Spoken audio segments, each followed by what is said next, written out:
All right, Chris. Lots of places we could start with this Yeah. episode of SmackDown. I mentioned before, right before we went on the air, sometimes you see two world title matches on a show, and you're like, okay, it's cool. It's Championship Friday. That's going to be the focus of the show. But it's sometimes it means there'll be a lack of booking developments. Not the case here. Yeah. Let's start with the closing scene. And then we'll kind of work our way backwards and talk about what happened otherwise. Also, Roman Reigns showing at the very end of the show, still physically recovering from Bronson Reed joining the new bloodline and attacking him in the OG bloodline.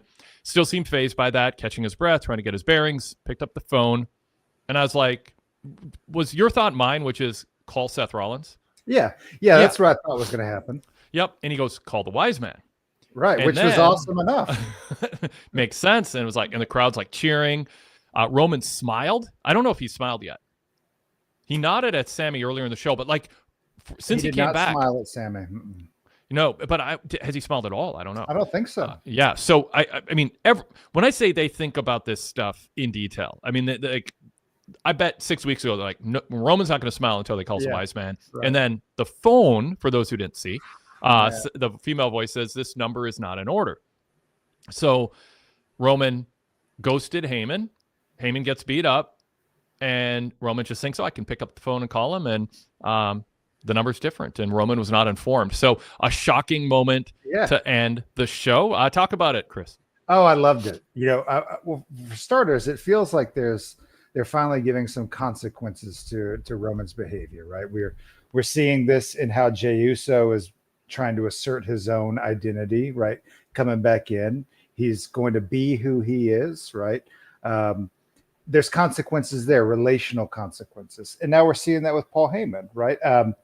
I had stepped out of the room to get my computer, right? And all of a sudden I hear my wife and son, they're like, oh, something's happening, So I come back in, I see Roman Reigns makes the phone call, like you thought he was going to call Seth Rollins, which would have been cool enough. And then, when he says call the wise man, like my heart starts to flutter, It's the reunion we've all been waiting for. And then that tone, and you're just like, oh God, but it makes sense. And it was an awesome turn and frankly, an unexpected one. So I enjoyed it.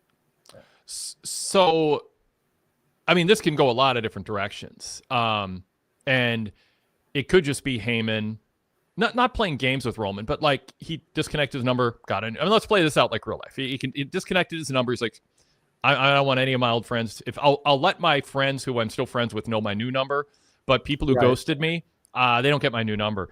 And I think this gives, I mean, I'm on, Heyman's side on this, I mean, if you're watching this, I mean, Roman wasn't there for him. And so it's up to Heyman now that Roman made the first move to have Heyman reach out to him, because certainly Heyman still has Roman's number. So now Roman has to soak up the consequences of who he's been and his actions. He's being held accountable for it.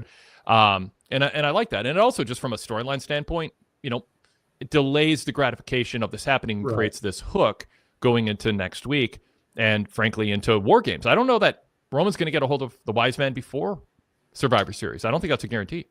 Yeah. I mean, it would almost seem like it would be a wasted opportunity if they did have him connect then at that point, right?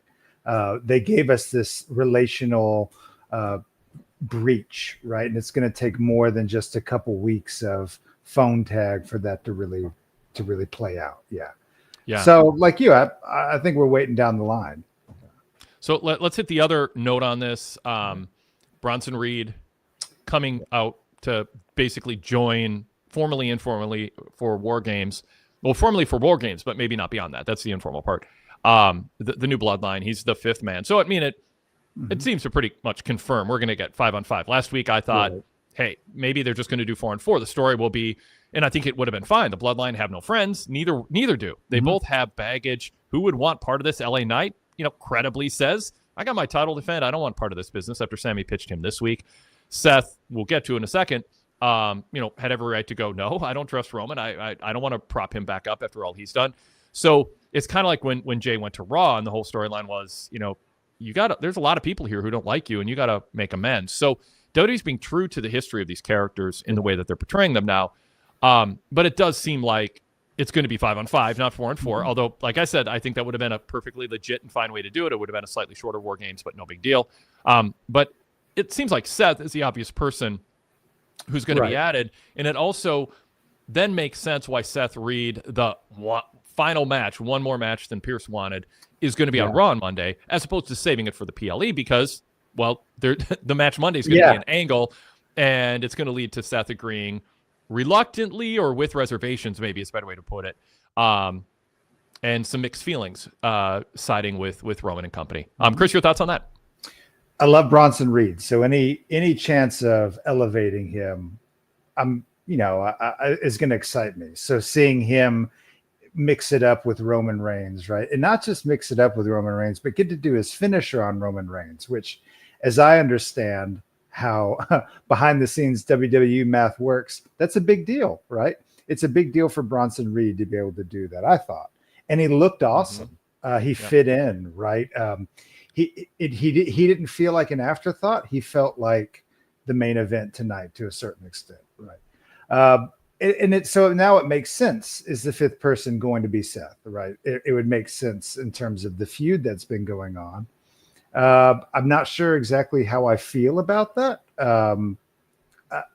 I don't know if I'm a huge fan of of Roman teaming with all his old arch enemies along the road to redemption, right? But that's also a good story, and it's a tried and true one too. So if it plays out that it's Seth, hopefully we get something really cool in that match. I'm kind of like you. It didn't really need the fifth person. I was expecting The Rock, but not yet. Let's introduce just some of the chat room comments as we've been talking here, and put them on the screen for our YouTube viewers, and I'll read them aloud, of course, for our podcast listeners, the audio version. We'll start with Darrell, who said to have Roman call Paul and his number change means a lot. Paul's the one who makes this whole team work. All five: Seth, Sami, Jay, Jimmy, and Roman. And yeah, I mean, it plays up the idea that as much of an alpha as Roman Reigns is, he called Heyman in a time of need, seeing what happened with Bronson Reed and being laid out and knocked down. They need, I mean, Roman is basically saying, I need help. I need the wise men to kind of help me get through this. So that's interesting. Comment from Derek Mitchell says, I like delaying the reunion with Wise Men and Roman because every other reconciliation has happened a tad bit quickly. And we kind of covered that, the pace of this. Brock Benningfield says Heyman has every right to let this happen. Yeah, I don't think any fans are going to begrudge Heyman changing his number and leaving Roman hanging a little bit. It's how they play it off from here that's going to be interesting. Yeah, I mean, presumably Roman never reached out after he watched him get power bombed through a table, right? Didn't call him then? Okay. Yep. All right. Yeah. Yep. That twist ending with Paul Heyman having a disconnected number was really well done. And then Ken Arnold adds, Bronson Reed, the first thought I had was he's a perfect fit for the heel bloodline. He can work for OG Bloodline too. He just fits so well. Talk a little more about him, Chris. Bronson Reed being elevated at this point. It's been start and stop for a couple years with him. The Seth Rollins feud elevated him, but it felt at times like, well, this is something to keep Seth busy during the kind of in between SummerSlam Rumble season. We'll give him some credibility with holding his own against Seth, but he'll move back to IC US title level. Get lost in the mix, whatever. And by the way, there's no shame in that. You want people, who are sort of bench players who can give you starter minutes now and then, but they're not going to be consistently featured. Right. And I thought Bronson was good, but not off the charts great, where it's like, oh, they need to go with him. But he's been good enough in every way that I'm kind of excited to see what they do. And I thought the announcers were great tonight, Cole and Graves, and they just in general are really attentive to detail. There's clearly really well mapped out talking points to make you care about things like BFAB wrestling, and they're like, really, I mean, I think people who turn the volume, I mean, people who turn the volume down, watch something else, listen to something else, they're missing like half of the show, in my opinion. I've always been an advocate for listening to the commentary. They're storytellers. It's a huge part of the show. I mean, you can watch however you want to watch, but you're missing a lot of what adds the fabric and the context to things, especially with the job that Cole and Graves are doing. So, so they built up Reed and said, Reed wants to be a main eventer, and he sees Seth as a way to get there. And now it fits that another way to become a main eventer is insert himself into the War Games. And you know what? I mean, he looked like he fit. There was carnage, and it didn't. It like you could have imagined him being in the ring with Jacob Fatu, and people going, kind of fifth wheel, like literally, almost, not literally, but like it's a stretch. But I thought he looked good. Yeah, and if I remember, I think Michael Cole called him something like the Ozilla, right? Yeah. Was that a reference to he and Jacob Fatu having some history together before they got into WWE? That's what I'm wondering, if Reed and Fatu have some history. I hope that I do. Well, let me ask this, because I've got three things we'll say. But do you think Reed sticks with the bloodline, or is this sort of a hired hand for a one-off? So initially I thought it was a hired hand, but then I heard Michael Cole say Reed is the fifth member of the bloodline. Didn't have a qualifier, right? And usually I would think Michael Cole is intentional with his language. It would be weird to me, though, if he just sort of left Raw, came over to the bloodline, and was inserted in and just remained there. I think that would feel strange, the trajectory would, to me. But you know what? If it works, it works, right? It's the world of professional wrestling. Yeah.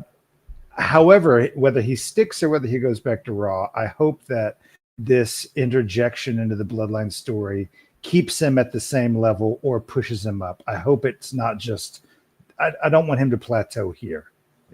Yeah. And Reed has some own heritage. I mean, there's enough of a tie in there that it doesn't just, I mean, Sammy is not exactly, fitting in that way. So it's not like that's a hard and fast rule, but it adds a little something extra to it.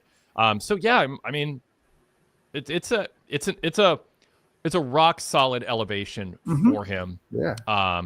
And so, yeah. So anyway, another, you know what, let's pause before we go to more chat room. Sure. Let's introduce ourselves in the show, and then we'll continue on this and get to other things on the show. A lot happened.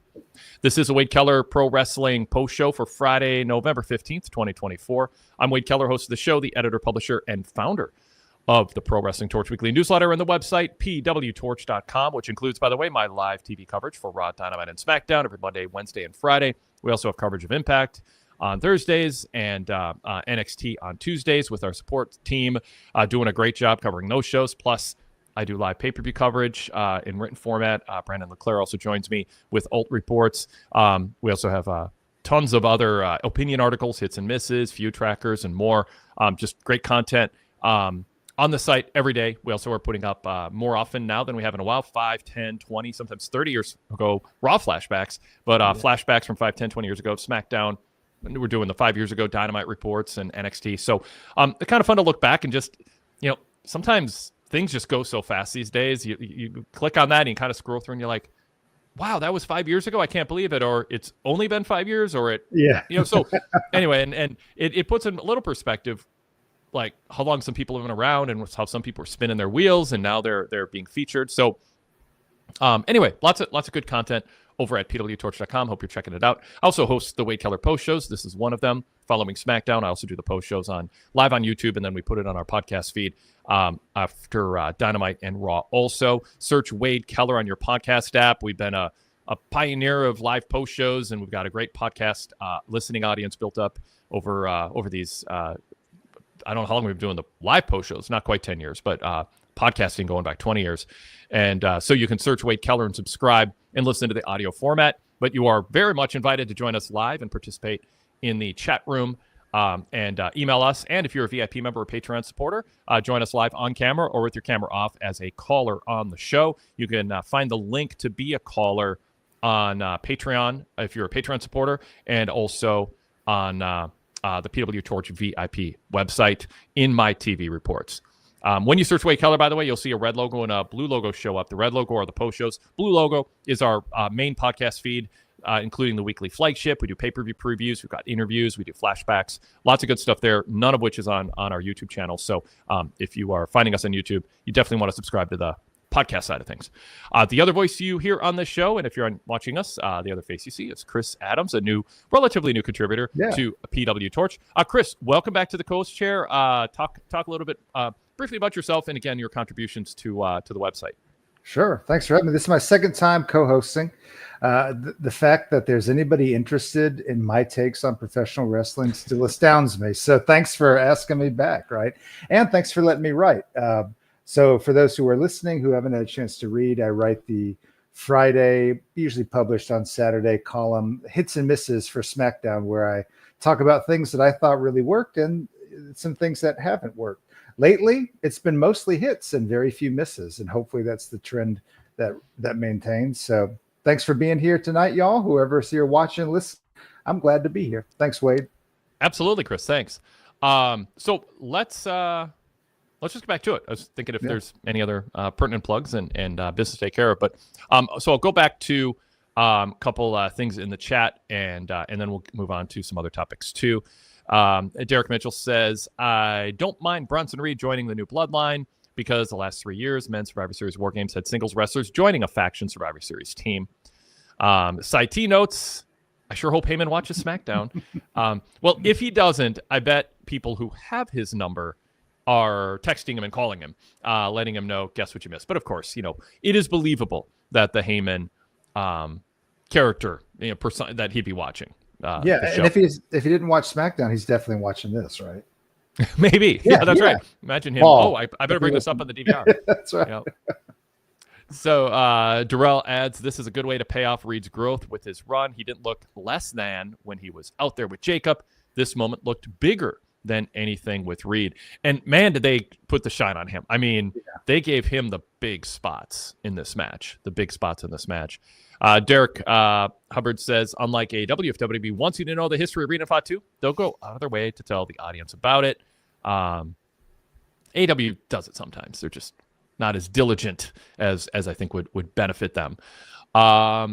In response to my comments on announcing, Ken Arnold in the chat said 5 years ago, the commentary was all over the place with how Vince McMahon wanted it. Today with Paul Levesque, it's about the details and emphasizing key points with the wrestlers and the storytelling. I mean, commentary is better. The booking is better. That helps commentary be better. And it also helps when the script's not being changed erratically. So often at the last second, you have time to work through talking points and really, be productive with the time that you have on commentary, which is valuable. It shouldn't just be spent, making, I mean, you want jokes, right. like Corey Graves going, I don't know anyone other than like Paul Molitor. I'm out of Milwaukee references. You want little human side of the human side of things. But Chris, comment on you want it to feel engaging. You want it to feel like it's drawing you in, right? And I think that's what a good commentator does. Contrast it to how it feels when you're at a live event or you're at one of the shows and you're watching the matches and it feels like you're missing something or it's just different. The atmosphere is different, right? Maybe not one's better than the other, but listening to their ability to recall things, details, moves. And I know they've got headsets and they've got scripts, but have you ever tried to do your own play-by-play commentary during the picture-in-picture?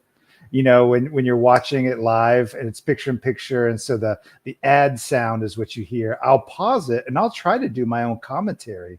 And about 20 seconds in, I'm gassing out. It's hard. It's not easy.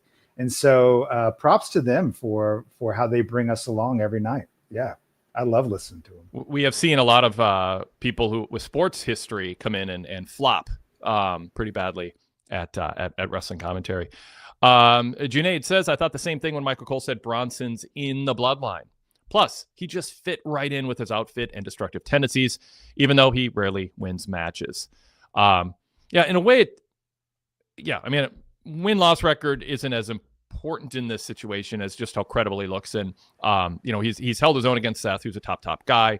And now he's just like the type of person, if you're the new bloodline, that fits in terms of, the intensity of Jacob Fatu especially. But what have you thought of Solo Sikoa? Do you think he's been broadening his persona a little bit? A little less reserved, a little more, I don't know, just brash, outgoing. Yeah, Chris, talk about that. I really enjoyed it. The last time I was on here, I was pretty hard on Solo, right? But that was the night that he flashed the tickets, and for me, that was like this moment where ever since then we've seen him. We've seen that brashness. We've seen what it's felt to me like is he hasn't been trying to do his own imitation of the tribal chief a la Roman Reigns, but he's doing it his own way, right? And there's a bravado that he's bringing out. There's a looseness, and so the way he speaks seems even more engaged. So whatever he's done, whatever pointers he's taken, or just whatever creative shifts have taken place, have begun to really work for me to differentiate him in his role as tribal chief from Roman Reigns. So I've been enjoying the bravado, the brashness. What did you think of the follow-up, just in general storyline wise, of Sammy looking for a fifth man, and him thinking, oh, I got somebody else in mind, and then he's talking to LA Knight, and then LA Knight, just overtly said in the ring he doesn't want any part of that. What do you think? I mean, really, just the ongoing storyline of trying to find that fifth man. Do you think this was a well-told chapter on the show tonight? Ish, with some reservations. I mean, my 11-year-old son, we were sitting here watching, and he was saying, why haven't they asked Cody yet? Right. Mm-hmm. And logically, it would make sense. They allied back at Bad Blood, so you would think that would be a logical place for all of them to say, can you just come help out one more time? Mm-hmm. So he's picking up on, okay, why haven't they bothered to ask Cody?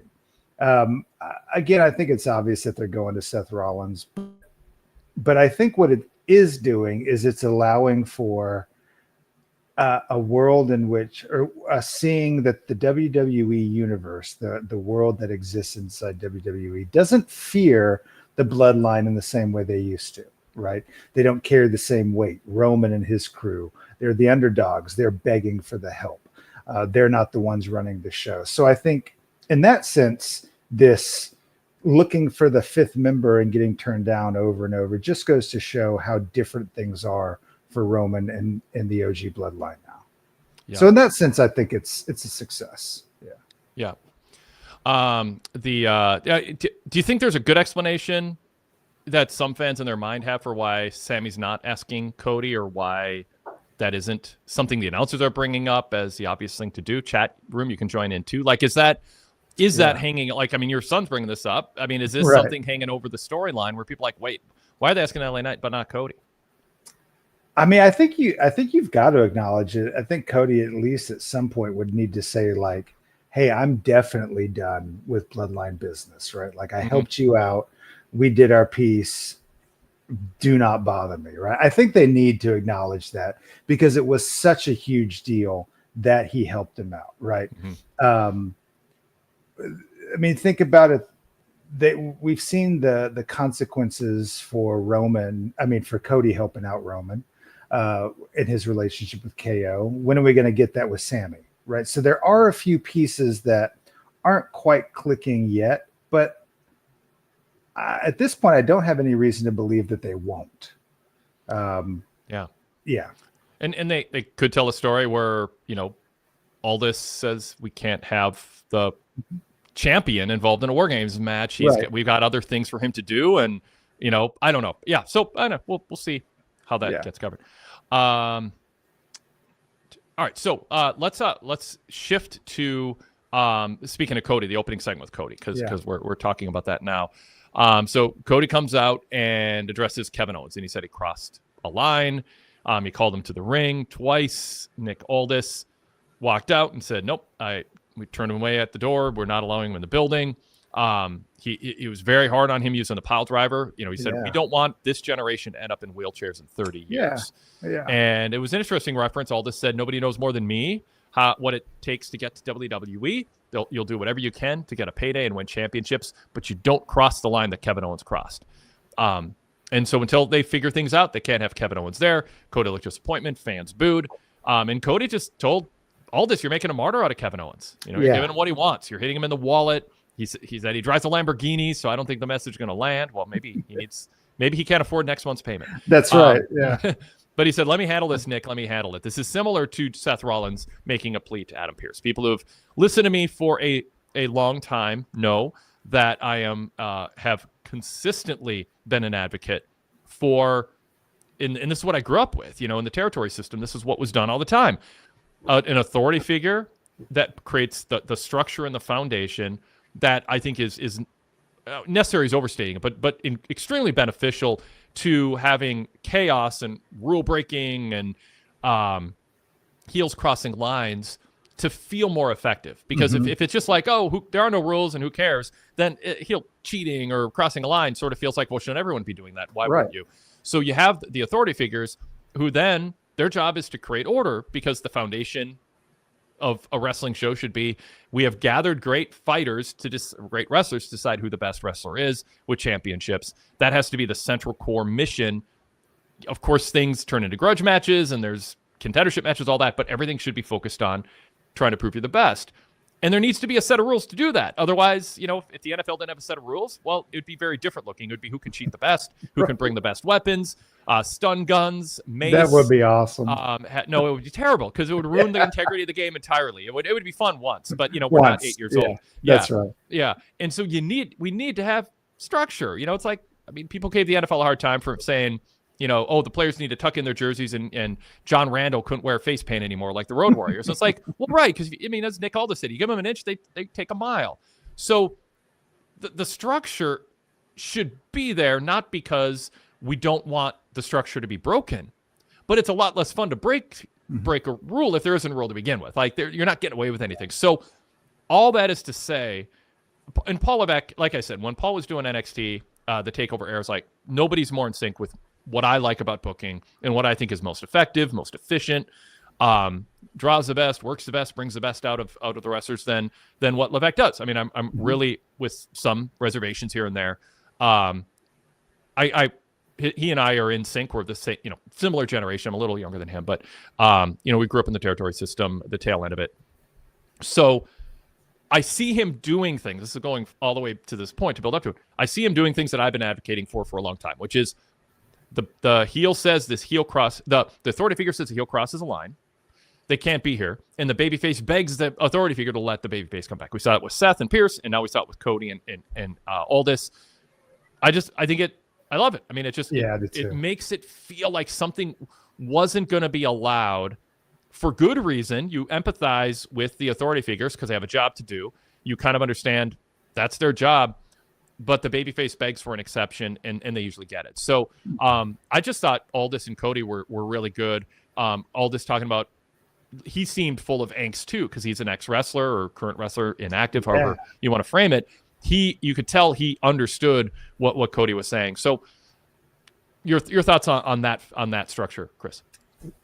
The segment itself was awesome, and I too appreciate the narrative reliance on the authority figure, right? Someone who isn't just there to break up a scrum every now and then to have a catchphrase into a microphone, right? There's somebody who, at least as we see them in the context of the show, have authority. They have weight behind them. Their actions, their words are consequential, which creates opportunities to tell really good stories, right? Stories of deep conflict, of that kind of, well, what's it going to take for Cody to break and push against what Nick Aldis has to say, right? What's it going to take for him to break bad in that sense? So we have that foil there, in a way that it wouldn't work if it was just Triple H coming out every now and then. Is he coming out as Triple H the game, right? Is he coming out as the actual content officer of this corporate structure, right? Aldis and Adam Pierce, they are who they are, and we know who they are and what role they are when they're out there, and they're awesome at it. I loved Cody's, and I thought this too felt intentional. The referencing of Aldis as a former wrestler, or maybe still a wrestler, however he phrased it, right? Are they sowing There's seeds? No accidents. Right. Maybe he winged it, but that could be a hint of something to come too. But it strikes me with Cody that this is somebody who does nothing accidental, right? Even coming down to the way he carries his belt, like Ric Flair, on the Crockett soundstage, right? Like, so I think he had to know what he was doing, right? And the fact that they wrestled it all in wasn't all this his. Yep. So I hope they're sowing some seeds to do something with what happens when you come up against the Authority, because those stories were awesome from the Attitude Era, even in the ruthless aggression era and so forth. It was interesting. Cole acknowledging, not by name, but clearly Bobby Lashley when talking about the Street Profits. Another thing, if you're not paying attention to commentary, you're missing a lot. He's saying the Street Profits were, that he said Montez Ford said that they were led astray or deceived or something. Somebody went off and did their own thing. Yeah. And then that person went off and left the company and is doing their own thing. And yeah, it was just, it's a little, you don't want to, I don't think you should have to do it constantly, acknowledging things outside of WWE, but I think it was good to address the fact that the Profits strayed a little bit in a different lane than fans had become familiar with, and try to, kind of just put a little closure on that by acknowledging it, not pretending it didn't happen. And it was, in a way, it's just sort of Ford asking through Cole for not forgiveness, but sort of, yeah, that happened. It was a mistake, and we're ready to move on. We'll get into the Profit stuff later. I want to save the take match discussion, but it was just in terms of commentary and in insight. My point in bringing that up in particular is if he's willing to allude to Bobby Lashley for a throwaway comment, you could include it or not include it. It's not the end of the world if they don't. Then you could also bring up Cody and Aldis having a history, right? At All In. That said, it doesn't really serve a purpose now. I mean, Cole could have said, hey, under his breath, oh, Cody said Aldis is an ex-wrestler. Yes, those two main evented a big show one time. He could have said that. To me, that wouldn't have served the storyline at the moment with the story they're telling. It would have come across as pandering to the internet audience, which I am not a fan of. I don't, because that just feels like you're looking to score points on some personal level for yourself that doesn't benefit the story being told. And I don't think you're insulting the audience's intelligence by being selective in what things in the broad world of pro wrestling you bring up. Some fans really like when that happens. I like that WWE picks and chooses their moments. And I thought alluding to Lashley served the moment of the Profits trying to step up. And I heard Montez say something similar in the promo. Was it from last week? I think they cut a promo after their match with Pretty Deadly that was just on socials. And they said something very similar about Bobby Lashley. And I appreciated it too, because it acknowledged, hey, we went through this period where we were heel-ish, almost heels, went by a different name, all vanished, right? I think by referencing things outside, it allows or prevents WWE from feeling like an ecosystem unto itself, which I think is what it wanted to feel like, right, all those years ago, but not so much anymore. So I'm with you. Selective recognition makes it feel like it's part of a broader sporting world. Yeah. WWE has earned their top spot. They shouldn't be criticized or feel obligated to acknowledge the larger world, which just gives free advertising to things that are outside of what they're here to do, which is frankly generate profit, not serve some larger community of pro wrestling. I know fans don't always like that, but they're a profit-driven corporation whose job is not to serve some larger pro wrestling community that gives a boost to things that don't help their bottom line. Yeah. So I'm not critical when WWE doesn't do it, but there are times where it serves them to do it, and I don't think you should have a hard and fast rule not to.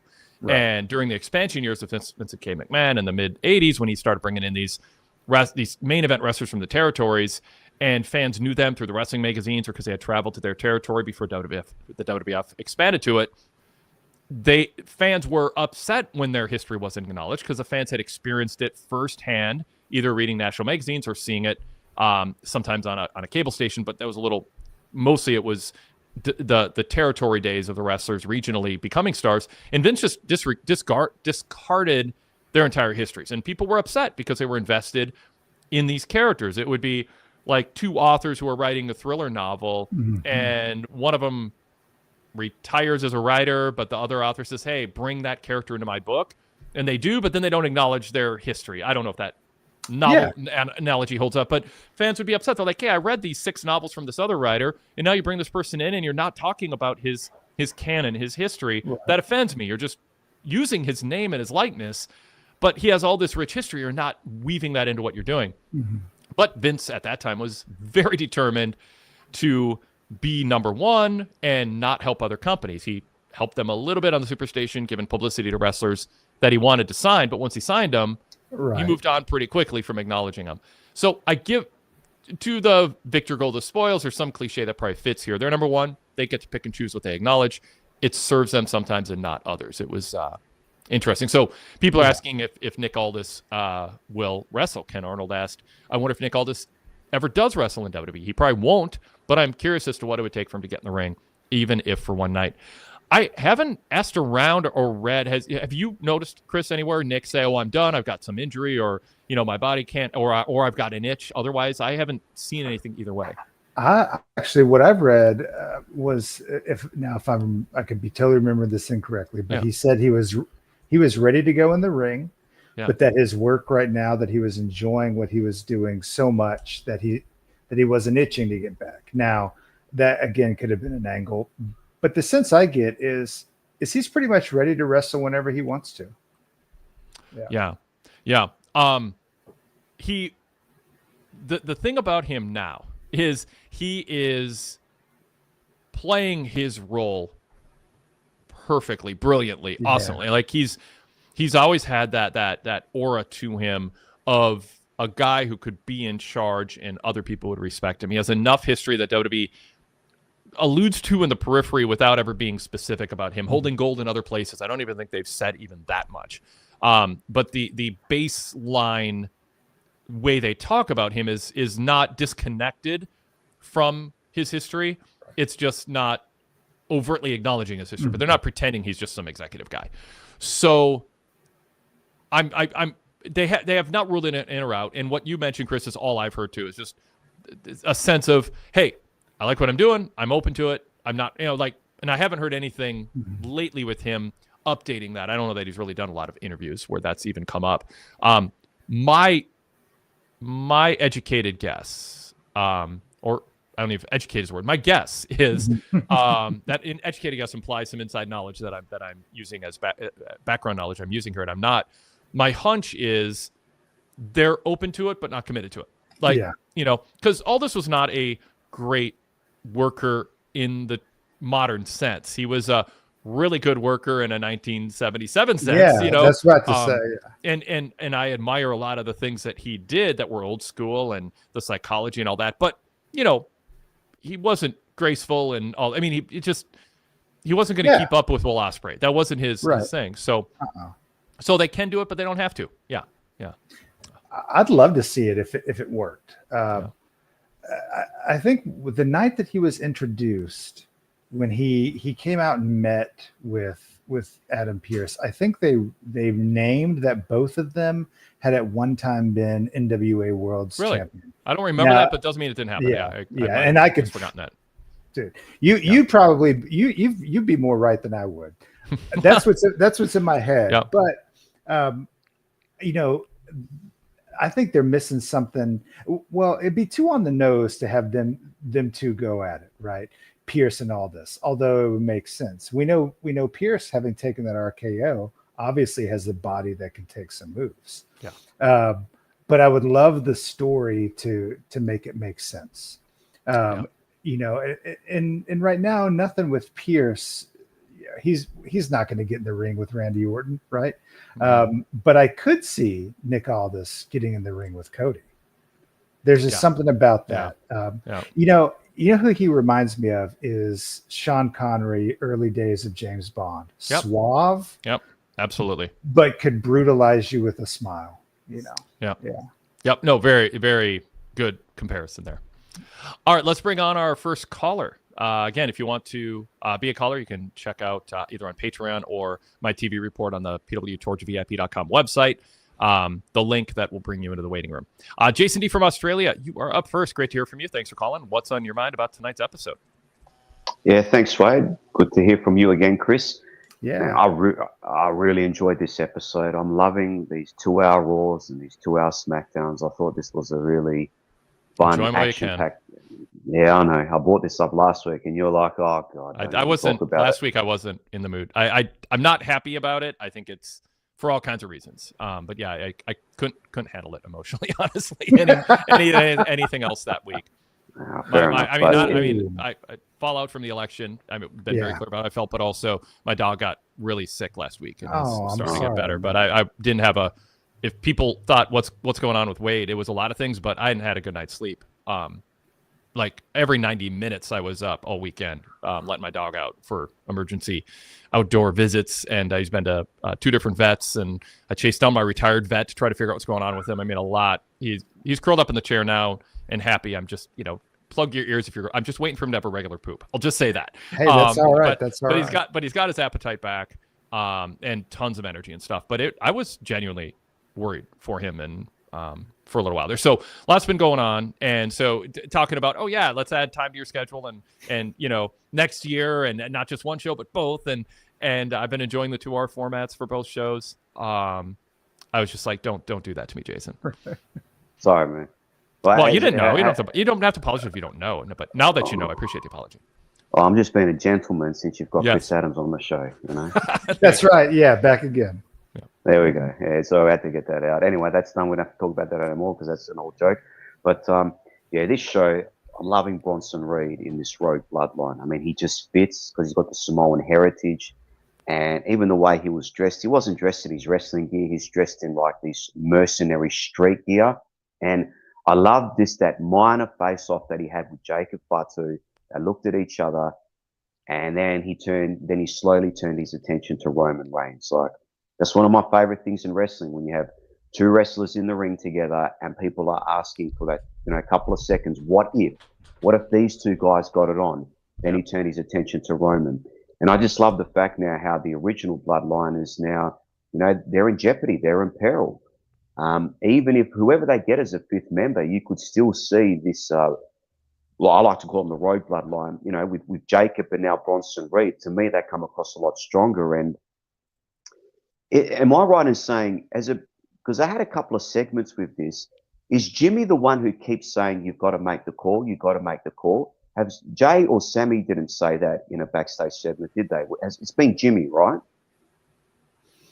I think so. I know what you're referring to. Backstage, the recent, backstage, it's been Jimmy. In the ring, it was Jay tonight. Was it Jay that said you got to make the call? Yeah. Okay. Okay. Because my line of thinking was maybe Jimmy had already spoken to the wise man. You know what I mean? Because he's sort of like trying to bring everything together. So, but it's going to be interesting how they tie this up, because as you guys have been talking about, no one would begrudge Paul Heyman by not answering Roman Reigns' call, because Roman sort of ghosted him.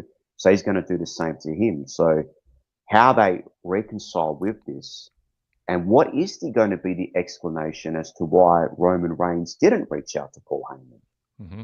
Is Roman going to explain that maybe he felt guilty and wasn't able to protect? Like, I don't want him to I don't want him to be too soft, but this is what I'm fascinated to see, because obviously I want to see how they're going to reconcile this and how they're going to explain it, because I think the question that was in most people's mind was, why hadn't Roman reached out to the wise man when he got beaten up? And I know you raised that quickly straight away, Wade. I'm just happy they're not just pretending it didn't happen. I've watched wrestling long enough. Sometimes just there's discarded storylines. Things are inconvenient. You do them on a whim, but you don't own the payoff, that there should be a payoff, and they're doing that. They're obviously, that's going to be. It seems apparent. I'll put it that way. That the idea of Heyman changing his phone number and not telling Roman is because Roman ghosted him and wasn't there quick enough for him. And it's part of the Roman rehabilitation story of him having to kind of earn people's trust back, including the wise man himself. And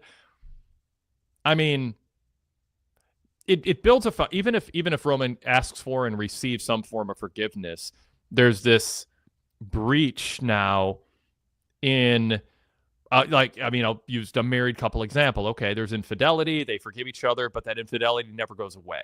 It's there, and it makes things a little more brittle in the future. Or it brings people closer together. Whatever. Everybody's different. But this feels like a breach in that relationship that, while it can be fixed, there's going to be scar tissue there that then Heyman can use as a callback a year and a half from now or something, when the whole bloodline stuff plays out, when he then instead manages Braun Breaker or something like that and goes after him. So it's an interesting piece in this dynamic. And you lose faith in a booker who does things for the immediate effect and doesn't follow up on it. I mean, the most, I think, obvious recent example is the whole Young Bucks taking over, exerting control in AEW from Tony Khan, and then it just went away. Just stopped happening. And people got invested in it, and then it just went away. Or, so, I mean, it's a small example because it's recent, is John Moxley's taken over TBS, tune in, and then he doesn't do it. He does nothing out of the ordinary. It's just like, you don't want to look like you're trying to do something for the effect in the moment without an idea of paying it off or owning it later. This is owning something that I was worried, Jason, they weren't going to. Yeah, and I just feel like the whole story is centered around Roman eventually treating everyone as an equal. So with the wise man, the story is, I can hear Paul Heyman saying, it's okay for me to always be there for you, but where were you when I needed you? So, and if Roman can find a way to acknowledge that, pardon the pun, it gets to the overall story and the theme, which I think they're trying to go with, which is Roman can be the tribal chief, but everyone's equal, because that's exactly the words that Jay said. So I'm just trying to extrapolate and see the story they're trying to tell, and he's going to have to find a way to make it up to Heyman, obviously. And as in relation to Seth, I know I've gone on about Braun Breaker, like gone on about him being the fifth member. I've done this for a while, but did he actually say no and reject this? Because when Jimmy was speaking to him, he said, "I've got time, let's have a talk." Everyone else has rebuffed him except Braun Breaker. So if Seth doesn't accept, and he made it clear that he wouldn't, the only way I can see Seth accepting being on the team is for him to say, I'm not part of the team. The only reason I would even consider joining up is to get Bronson Reed in a cage, because we've been fighting all over the place. But if I've got him in a cage, he can't go anywhere. So the only reason for him to accept that is to lay that out on his terms, and that he would actually start the match, because he doesn't want to be locked in. He doesn't want to be in the same vicinity of Roman Reigns. And if Roman gets in his way, he will stomp his head in. So he's got his own selfish reasons, right? But if Seth doesn't go down that path, you could see Heyman walking up with a Braun Breaker or whatever. You know what I mean? Because he's the only one that hasn't said no yet. So I'll interject here, and then Chris, I'll throw to you for thoughts on what Jason said. We are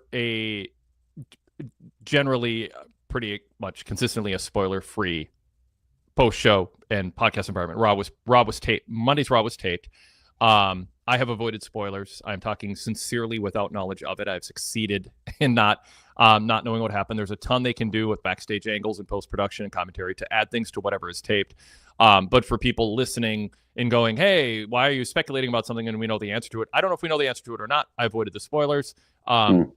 So, and by the way, we don't run from publishing spoilers. I'm always happy to add information out there if something was done in front of a live audience, and it's my job to post it, and that means I would be exposed to it. We just didn't get a report, and I didn't seek it out, so I'm speaking from that perspective, just so people don't think I'm, insincerely playing dumb on something. I'm sincerely unaware. So just throw that in as a little caveat.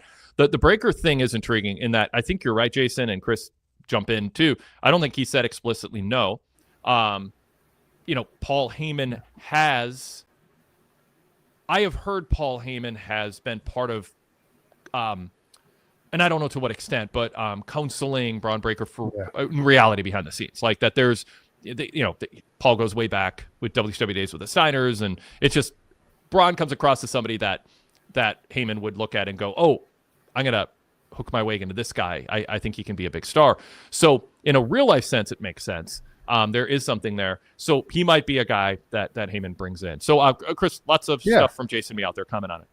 Yeah. So the Braun Breaker piece is really, really interesting. I expected him to be the new Bloodline's fifth man. Didn't expect Bronson Reed.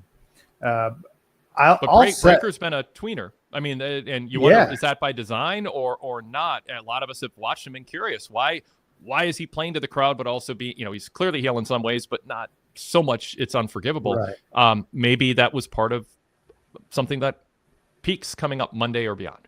Yeah, I would think so. And I'll say this: I do know the spoilers for Monday, and I think I'm doing a pretty good job of acting like I don't.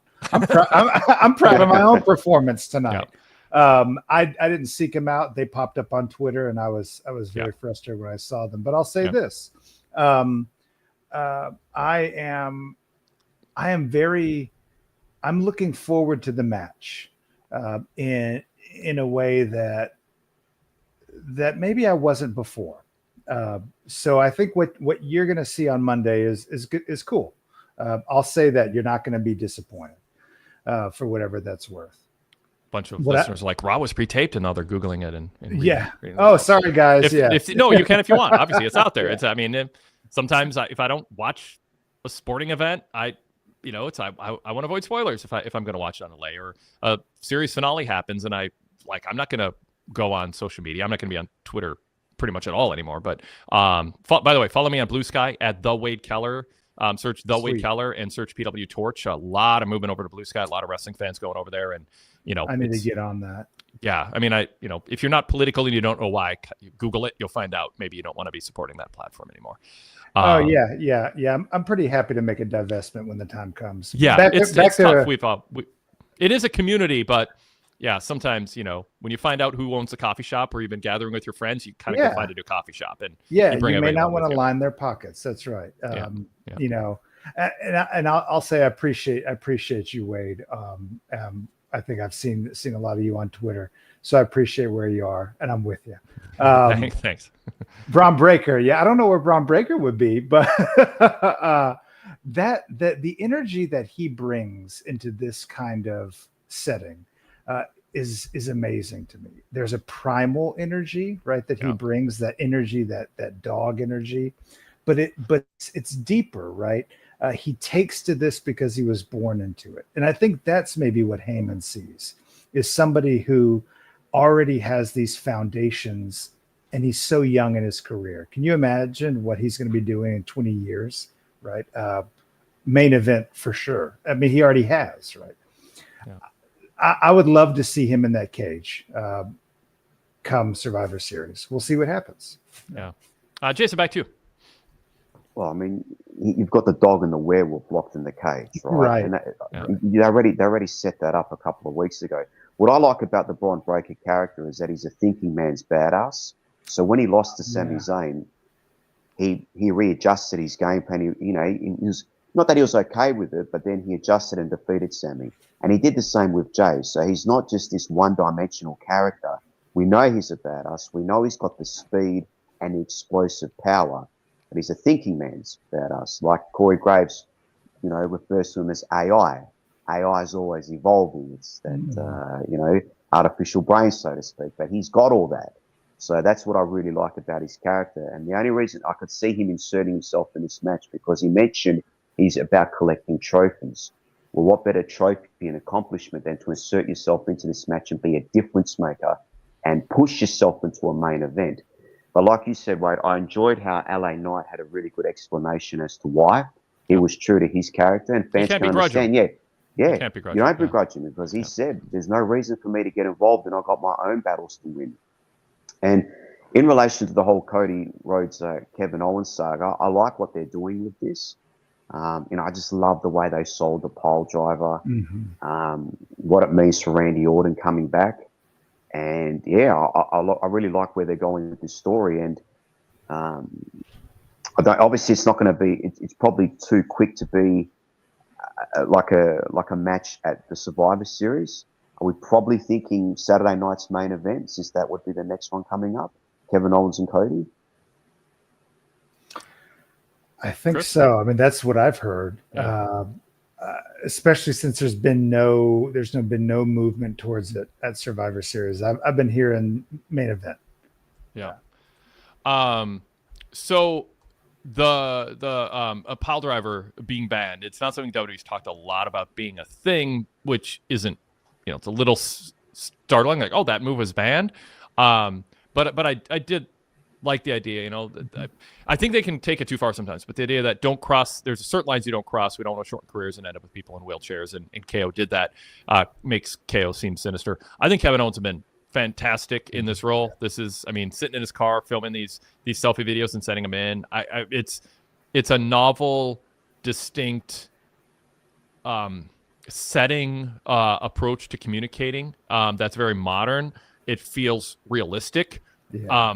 It's a guy who's not welcome in the doors, but it makes sense that the company would convey his message. It makes enough sense. They'd be like, hey, let's see what he had to say, even if he's not welcome in the building. There's a sense of he has crossed the line. He's been ostracized, but he's not fired. And here's what he has to say in response. And I mean, not everybody would cut a great promo leaning back in a car seat, but KO can, and he has. Chris, your thoughts? Contrast these promos to the material, the VHS material that the Wyatt Six has been putting out on Raw, which I love. Like, don't get me wrong. I love the videos that they're putting out. But within the world of WWE, we have to then imagine that somebody in the Wyatt Six is an expert at film production and graphic design and overlay, right? Whereas KO, dude's just recording on his camera, on his iPhone and his car, and it feels 1,000 times more real, right? It's tangible. It feels immediate. It feels responsive, right? It doesn't feel produced. And I think that's what makes that segment in the way KO is going about it feel that much more real, because there's such little production. I mean, I get the sense that he's shooting off the cuff with what he's saying, right? That he doesn't have a script or a teleprompter there. So you feel desperate, right? It feels enclosed and it feels threatening in some sense. And that's what I think has been so successful with the presentation of his character, is he feels dangerous, right? He really does. Mm-hmm. Volatile, I think, would be the word I'd use. All right, Jason, back to you. Yeah, they're like spur of the moment, right? And I would love to see more of these, but Drew McIntyre was doing this on social media quite a bit, where he was answering sort of fans' questions, but in character.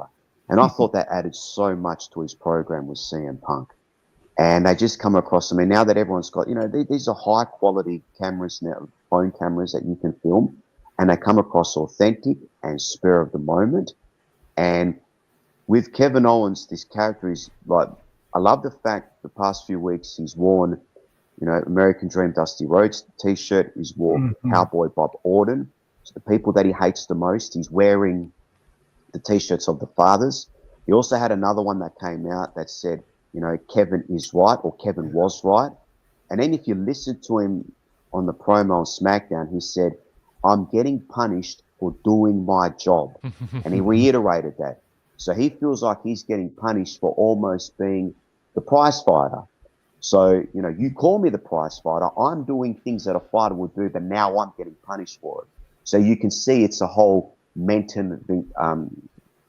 a victim mentality that he's portraying, which is almost kind of the same character Drew McIntyre did. But I don't mind this character because it's a good heel character, and with different people playing the roles, and he's being this dangerous person. He feels like he's in the right. He's done nothing wrong, and everyone's betrayed him. And if you look at it, you can point to it where you think that, and basically it's funny how it's all kind of centered around Roman. What ticked him off is Cody Rhodes kind of teaming up with Roman. You can see it's going to be ticking off Seth that people are teaming with Roman. It's all about this central character and where your loyalties lie. And, it makes sense. It's a good reason for, characters to turn heel. Yeah, I keep going back to the image of KO strung up in the ropes at the Royal Rumble of 23, right? His arms were outstretched, if you remember, almost cruciform, and that's when Roman wanted Sammy to hit him with the chair. And I go back to that a lot because I think to myself, if somebody did that to me in front of everybody I loved, and one of my best friends decided to help their cause, they would not be invited to Thanksgiving dinner, right? Yeah. And so I'm on KO's side with that one, as much as I love Cody. I also get Cody's perspective too, but I get KO's. And then with the Randy piece, right? Your best friend humiliates you and sucker punches you right in front of the whole world. Yeah, you're gonna be pissed at them too. So the rationale's there. Jason, I'm with you. This version of the character, for me, works better than Drew McIntyre's did, because there's deep pain at the center of it. It's awesome. Yeah. It doesn't feel like Kevin Owens is like this performative, I'm a heel, so I'm going to growl and, I'm a bad guy now. It's like he's just the same guy. Circumstances have changed, but the things that guide his actions are the same. It's just, as you pointed out, Chris, there's different circumstances create different motivations and thus different actions, but it's always been in him. It's always been in him. Jason, anything else you want to add?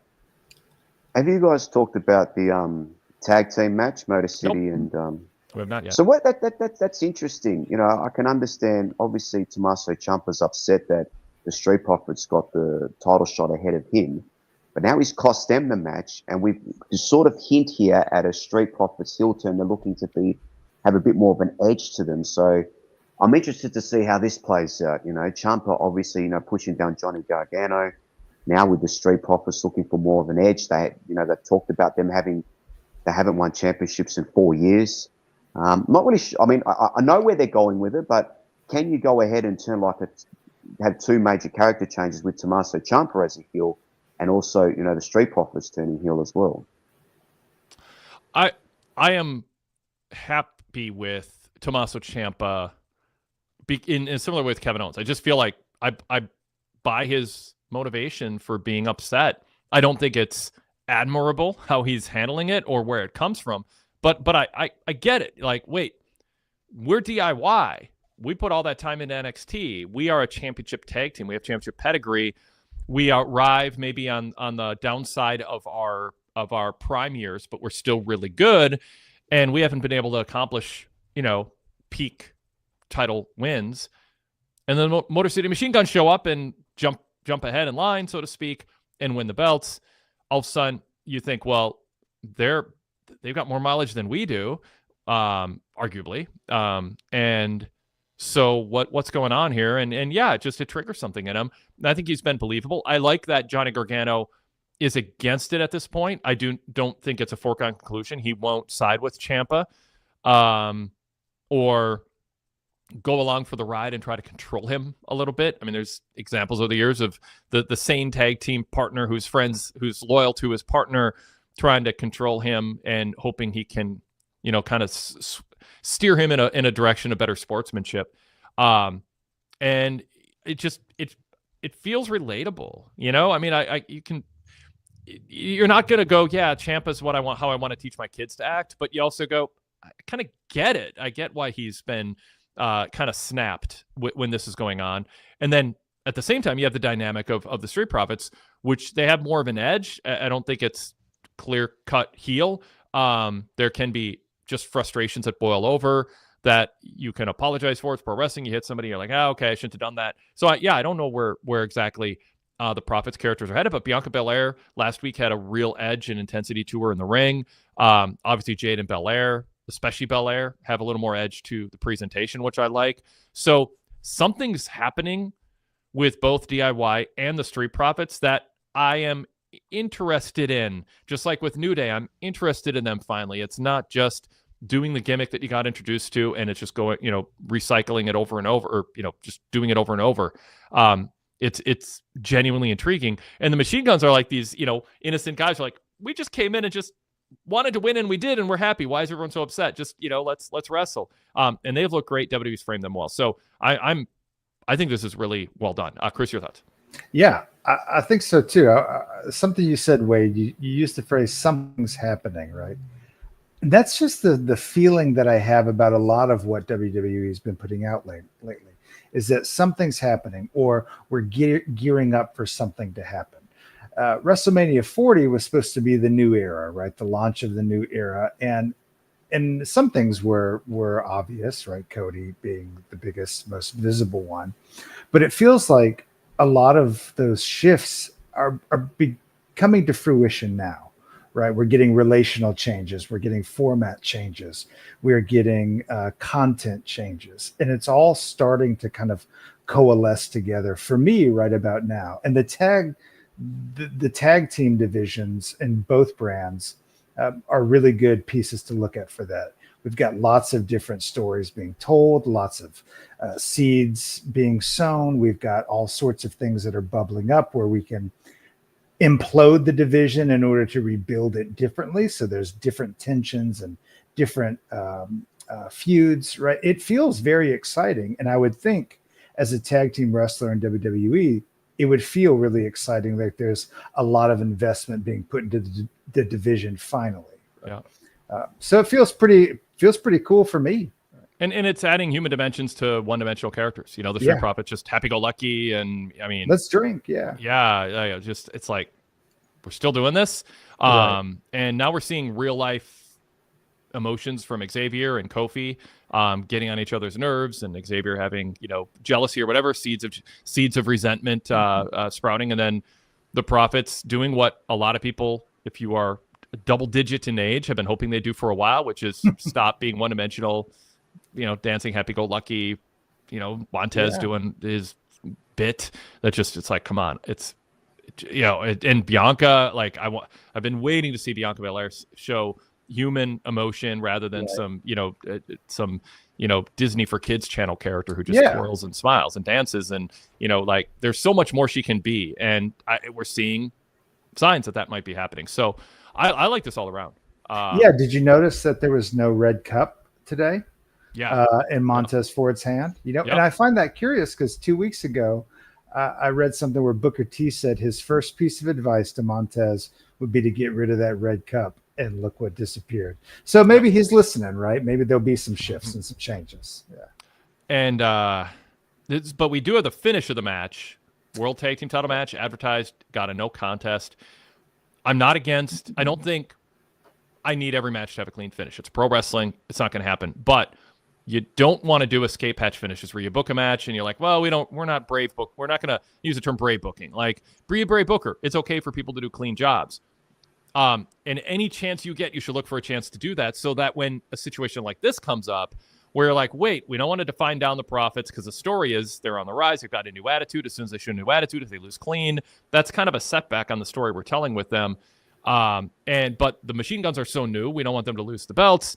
And so, you know, I mean, I understand it's wrestling and a book. It's philosophically, people have different thoughts on this. And if you do an all clean finish booking philosophy, there's historical examples of that working, but not with a 2 or 3 hour weekly TV show. You've got a book with ongoing storylines. It works better when you're running infrequent shows and, you know, you're more of a house show business. So I reluctantly am okay with this, with the caveat being I wish Hunter had done more brave booking in this year, so this didn't feel as much like a continuation of cop-out finishes. So of mixed thoughts, but I think there's enough to justify it in this case, as long as you add the caveat, stop doing it so much otherwise. How do you feel about it, Chris? And then Jason, you can jump in after that.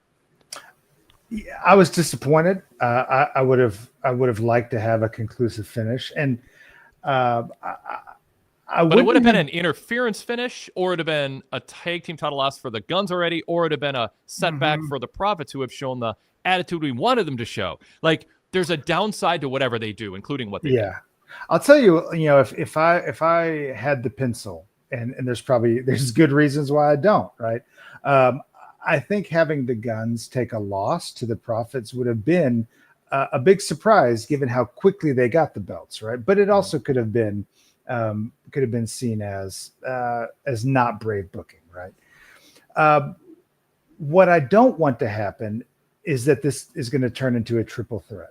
And it feels like a lot of the consequential matches lately have been triple threats. Mm-hmm. And I know that that's a way to get people onto the show, right? Especially as the time's been reduced.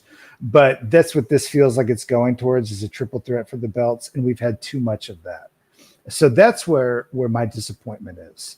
Not so much what happened tonight, but what I think it's leading up to. Yeah. Jason. Yeah.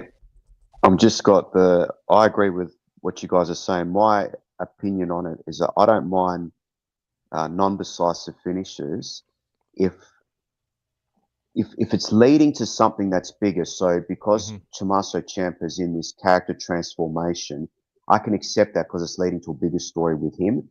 Like, just say, for example, he just was like a straight up heel and he interfered in a match of high stakes. It's like, well, you know, that to me is annoying. But because he's in the middle of this chant and it's furthering the story, I can deal with it. Do you understand what I'm saying?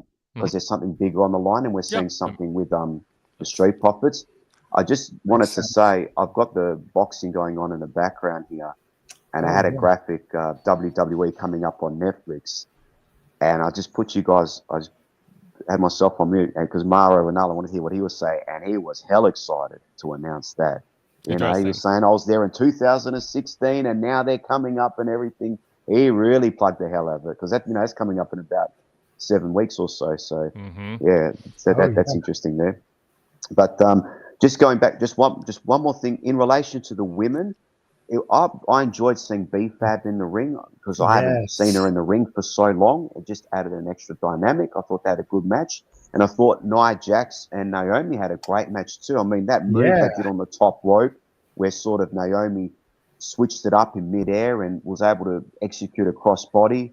And, man, I almost thought Nia, hurt her neck badly, eh? Oh. But that was a great match. And it's just, you can see they're trying to put a bit of juice into an obvious women's war game match. Clearly, it doesn't have as much juice as the Bloodline, but they're trying to heat it up as much as possible.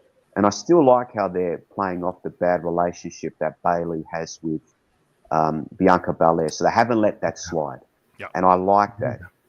And just one more thing before I go, just going back to what you're saying about the commentary and paying attention, 100% agree with you, Wade. And you just get the sense that since Vince McMahon's no longer in the ear of these commentators, you just get the overall sense that if you are working in this company, you are not going to be penalized by being a wrestling geek. You're not going to be penalized by paying attention to detail. You're not going to be penalized for bringing up things that are going to be relevant to the story. You're actually going to be rewarded, or they're going to be thankful to you for having all this attention to detail. You're not going to be penalized by it, and I think you can sense that in the commentators. Good point. Thanks, Jason. All right, thanks, guys. Take it easy. Yep, thanks, Jason. So, Chris, go ahead with your thought, and then I'll throw it. I want to talk about B-Fab. This is the second or third time I've seen her wrestle. I never watched any of her stuff in NXT. I saw her in a Rumble match, and then I think she did one match maybe when they were doing the Pride stuff with Bobby Lashley. But I thought her presentation was awesome. I appreciated that they gave her the last entrance for the baby faces. Her theme was not didn't blow me away, but it also wasn't a drag. I loved watching her in the ring. And then that main event was my favorite match I've seen of Naomi's since her return. I thought that match, and maybe even Nia Jax, I thought it delivered in ways that maybe no one really expected, and maybe they knew that, right? So it felt like they recognized that they were in the main event spot, and they were going to give us a main event, and it was awesome. It was I think the best. I mean, I don't know. I don't have a top 10 Naomi or Nia Jax matches in my head. I don't remember matches in that way anymore. I did when I was, 16. It was smaller batch to keep track of, and you're just, your memory's different. But that was top tier Naomi, top tier Nia Jax. They had moving parts, distractions, shenanigans. I still remember that. I always reference it, Bret Hart on an early Raw, just looking at Vince McMahon going to keep adding to the soup. Sort of a break in the fourth wall comment to Vince when there's just one person after another kept running to ringside. Yeah. Bret, that was just one of my favorite little Bret. That's awesome. Completely innocuous, not harmful, breaking the fourth wall kind of moment from Bret. A little window into him. But that's what was here. I mean, it was just here's people watching backstage, here's people running to ringside, and here's Nia Jax's other lackey. But it all made storyline sense. I mean, it all worked. A lot of moving parts. I didn't think it took away from the match because this wasn't a match that you wanted purity for. That said, Nia's. I think Nia Jax has gotten better the longer she's been around. I think she's lost some weight. Which can work for or against your gimmick, but I think it's added some agility to what she's doing. I think it's a good sign for Naomi that she's able to have this good of a match with somebody who, people get stuck on thinking is awful. And I don't think Nia Jax is awful. I think her heel character is exactly what she wants it to be. Her resting face is snotty and sassy. It's not bad acting. It's just who she is. Like that's a feature, not a flaw, I would argue. But I understand. I mean, I'm not like, I don't think people are crazy for being like, oh, I don't want to see her on my TV. I think you're missing out on someone who's actually having a really good chapter to her career and earning her TV time. I do too. Yeah. And Naomi, I'm not going to build the division around her, but this was something she can be proud of. I was watching this and increasingly going, this is actually good. And I wonder if they're going to get credit from people who have it baked in that they can't ever say anything good about either of them. Yeah. I mean, you take that match tonight, look at it objectively, not a comparison to their recent work. And it was just a really good television wrestling match. Right. And then you place it next to what's been happening lately. And for me, it was, okay, they're trying to do something tonight. They're trying to communicate who they are with their art, right? In a way that they haven't been, or it hasn't come across. But I'm with you. I hope people recognize it. I wasn't here for Nia Jax's first run. I've looked at some of the clips, and who I see now is not the person I see on YouTube when I watch back. Yeah. I enjoy Nia Jax. I think she's great as the big, in the most positive sense, the big bad boss villain of the division, right? Yep. Exactly.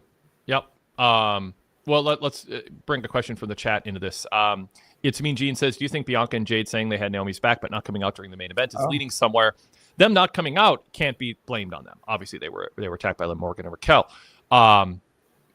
But it was an interesting storyline, and the announcer's like, well, that was awkward, where they're like, we got your back. They're playing up the Bianca-Bayley tension, and Naomi just sort of either seemed overly agreeable or naive or not wanting to stir trouble. You can kind of read into that however you want.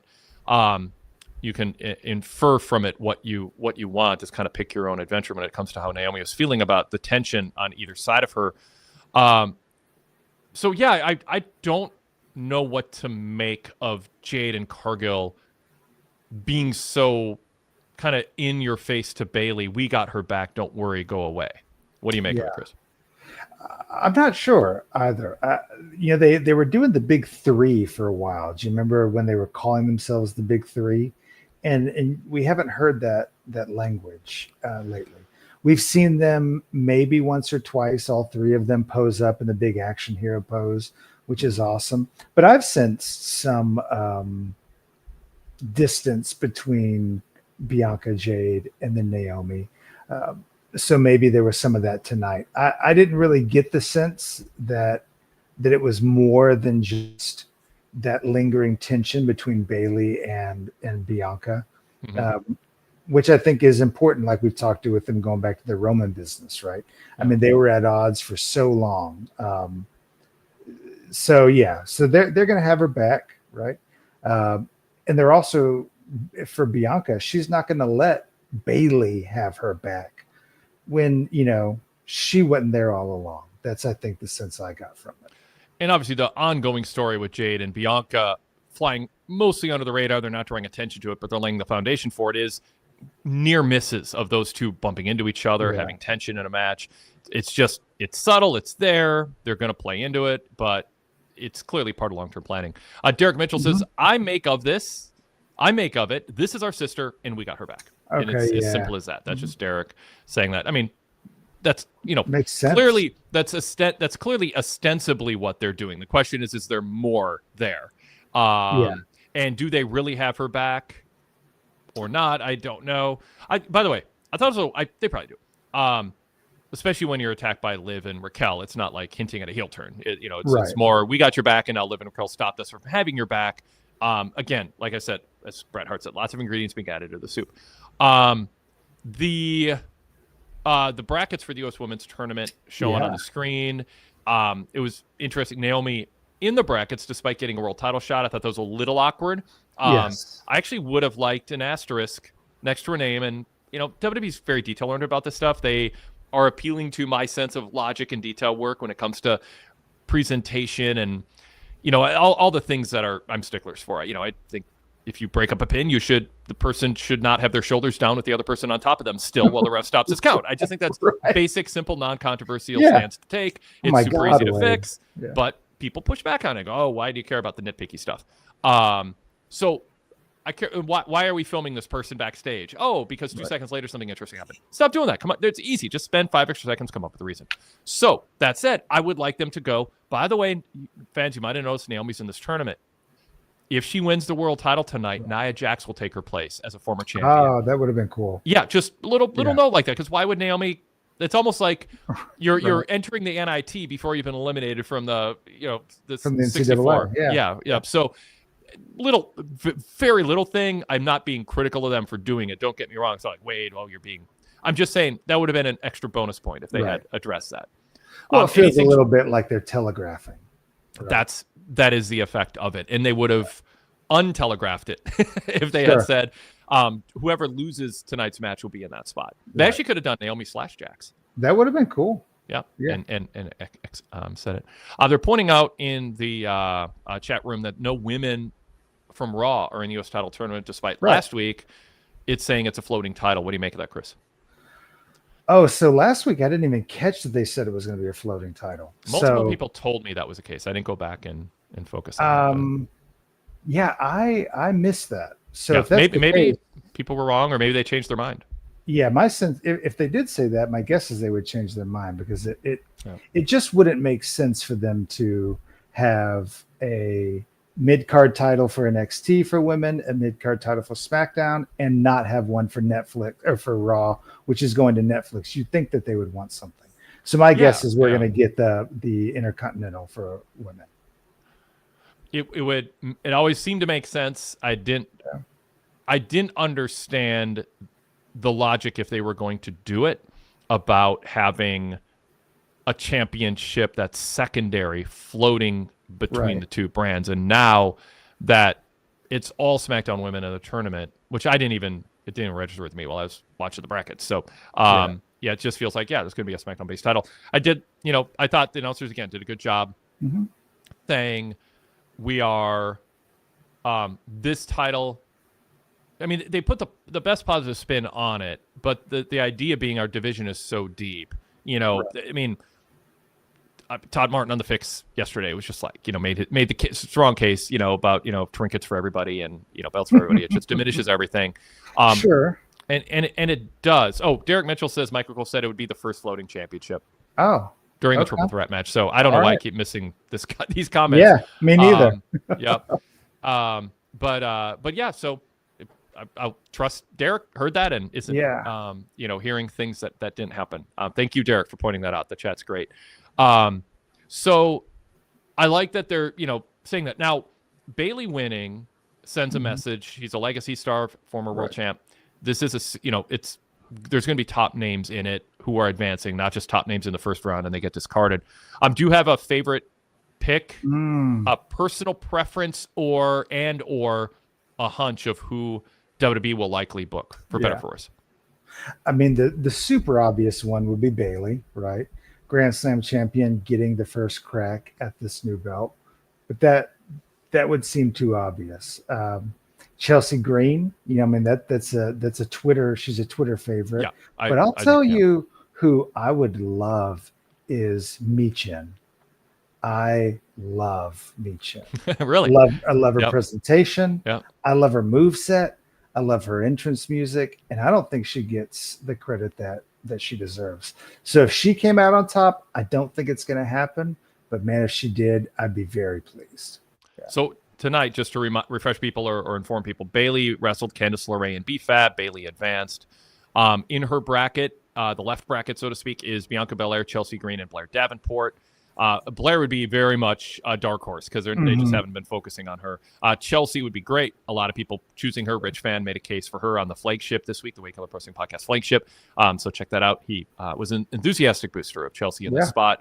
To me, Bianca Belair would feel like a little bit of a step back for her. She's in the tournament. I don't expect her to win it, and I almost don't think she should be. I mean, it's good. I guess it's good for the prestige of the title to have top tier people in the tournament. I just made the case for Bayley in that way. But if Bianca looks like she came up short for a secondary title, it hurts a little bit what they've been gaining with her being in a tag team all this time with Jade, which is she's not focused on a singles championship. It doesn't mean she's not good enough to be singles champ. Now you sort of hit the reset button on all that with her coming up short in this tournament, which I think she will come up short. Yeah. Although she could win, it could create jealousy, and that leads to a split. The right bracket, speaking of which, features Jade Cargill, Michin, and Piper Niven. Piper's just been doing too many jobs. You know, I just don't think they're doing that. And then Naomi, Tiffany, and Elektra Lopez. Tiffany has the briefcase to cash in. It's unlikely she would then win a secondary title. Right. I just don't see that. Naomi just lost. It was good. I mean, it was a good match, but I don't see that. So, not gonna be her. Yeah. I mean, looking at it, I just think Chelsea Green, to me, jumps out the most. I think if Bayley wins, it sort of feels like, Bayley won a secondary title because she's not good enough to win a main title, but she's been there, done that. I don't know if that's the right way to introduce what this title means. And Chelsea can have good matches, and her character is really good too. So that's I mean, she can go, right? I love going back and watching when she was in Lucha Underground, right? So we know that that she can go as hard as any of them can. Yeah. And so I think if she were to win the belt, you know, there'd be a way to keep this kind of bumbling, clueless debutante princess character, and then couple it with these crazy barn burner matches. That would be awesome. And that would make the belt, right? And her in the process as well. So I'd be pleased with that as well. I don't want to forget to say this, so I want to say it. I thought Humberto Carrillo had a good night. Yeah. We were giving credit to Jackson Naomi for a good night, and LA Knight bounced on the second rope and made it to the top without slipping. Didn't slip, yeah. I mean, I don't, it's hard to do what you do out there, and he's ambitious. But yeah, it's kind of a thing. He has one slip up per match. We all hold our breath, but he pulled it off. So good. I mean, you know what? It feels like a backhanded compliment to point it out, but I mean, I sort of genuinely mean it. Good for him. Yeah, but there's something like really real about that too. I'm not saying he's doing that intentionally. No. But if you've ever been in a fight, like I did martial arts for a long time. When you're in a real fight, you have botches, right? Because you're going and you've got adrenaline. And so I can see that, and I see it from the performative aspect and say, man, I bet that was frustrating as hell, right, for him. But then I look at it, the viewer, and say, it's people in there fighting. Your feet are going to get sweaty. All right, cool. I agree. I mean, a match can fall apart if people are selling punches that don't come close, or a move looks overly cooperative in order to pull it off. Right. Those bother me. But if someone slips and then a bunch of people like, oh, you got to take off a star on your 5-star rating because they slipped. It's like slips are part of a match. That's life. And, you can think that it's the end of the world, and how can anyone enjoy a match where somebody doesn't pull off this graceful choreographed move without slipping?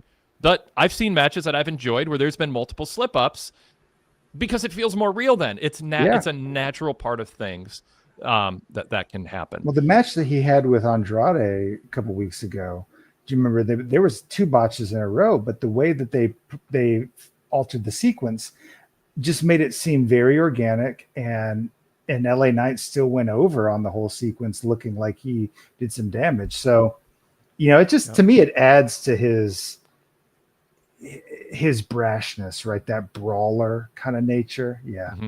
Doesn't bother me one bit. Ken Arnold says things happen. No one has gotten hurt during an LA Knight match. Slip-ups and botches happen. I think people on the internet overreact too much. I think so too. Yeah. Yeah. I mean, I'm glad the UF'd up chants have gone away. I mean, there's just an era of fans just being just assholes and not kind of getting like, this isn't Olympic scoring for figure skating. It's a fight. So yeah. Okay.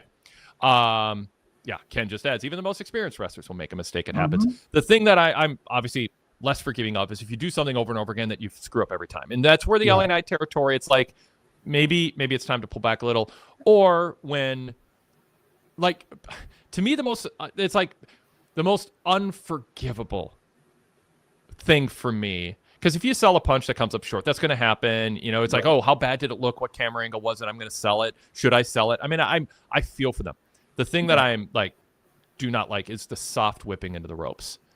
And it Chris Jericho has been the darling Not, for various reasons, some Right. earned and some because he answered phone calls.